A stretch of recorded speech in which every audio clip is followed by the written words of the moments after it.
Welcome to Newark Airport, where I'm catching Scandinavian Airlines A321LR across the Atlantic for the first time, in business class in one of their throne seats.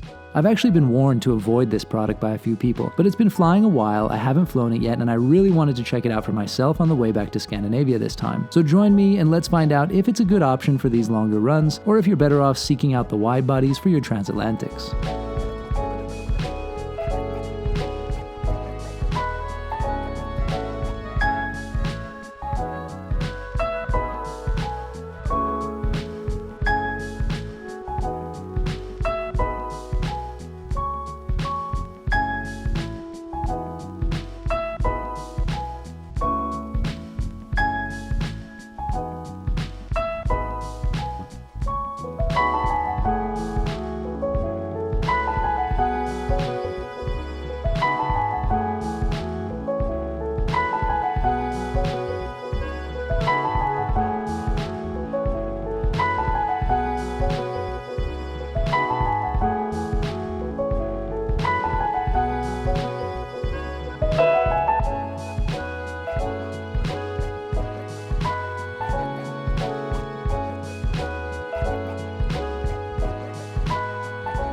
Alright folks, welcome to another flight with SAS, this time on the A321NEO LR. I think this is an LR. Anyway, we're doing transatlantic on the A321NEO for the first time.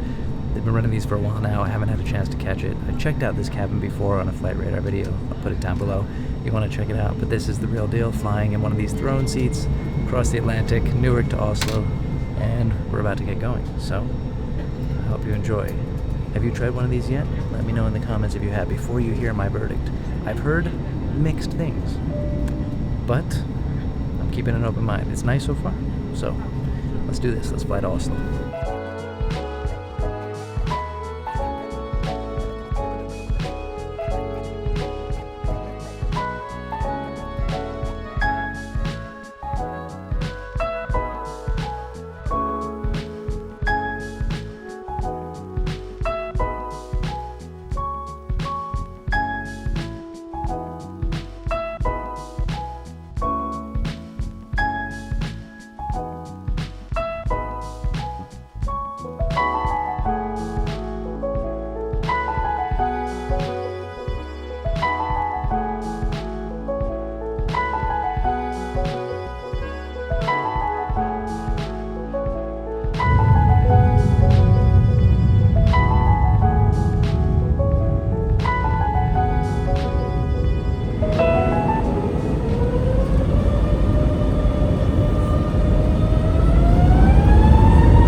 Service was okay in that way that SAS can be sometimes. Nothing bad, no rudeness, but nothing special either. And little details missed, like rubbish left behind for quite a while, etc. I wouldn't avoid SAS because of this, but it's something they could do better, or more consistently better. I liked the food. There was enough. I liked the Mikkeller IPA and everything else. There was a tasty dessert and rooibos tea to finish things off, too. And my newly rediscovered guilty pleasure on board airplanes, a glass of Bailey's.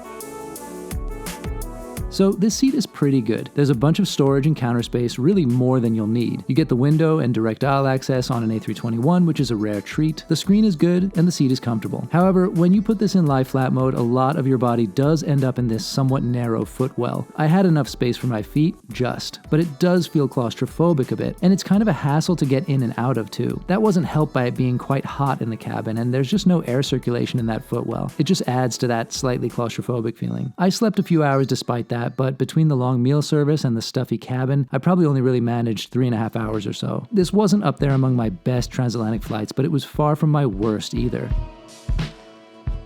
These A321s fly a bit lower and slower than most wide-bodies doing the same routes, and that's probably the best reason to choose the larger aircraft if you can. However, I wouldn't avoid these. If it's a convenient timing and it's the route I need, I would take it. Newark Airport is the absolute goddamn worst, but you can find these airplanes increasingly out of JFK too. So there's a bit of good news. And Oslo is among the best places to connect in all of Europe.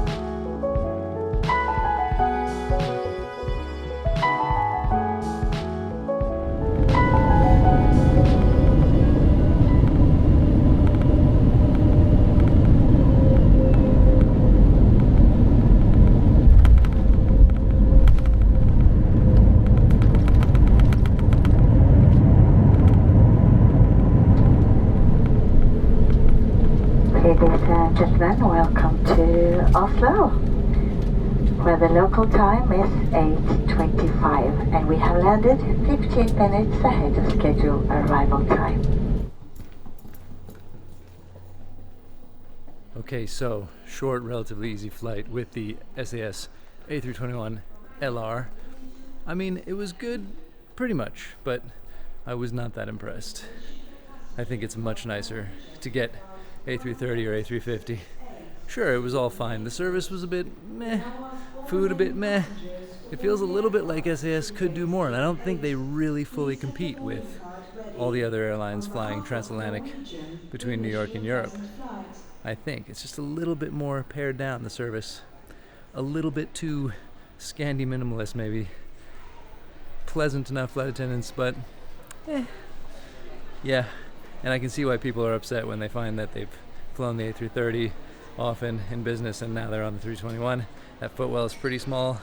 I fit in there, but it was claustrophobic because of the heat, actually. The whole cabin was just a bit hot. I was a bit sweaty the whole flight, and the air really kind of just sits in there where your feet are, and you get kind of overheated. So if that's an issue for you when sleeping, I think try to avoid the 321. It's okay, it does the job, but yeah, I don't think I'm going to be rushing to do it again next time. So yeah, thanks for coming along, and in Oslo, I'm Gabe Lee. See you next time.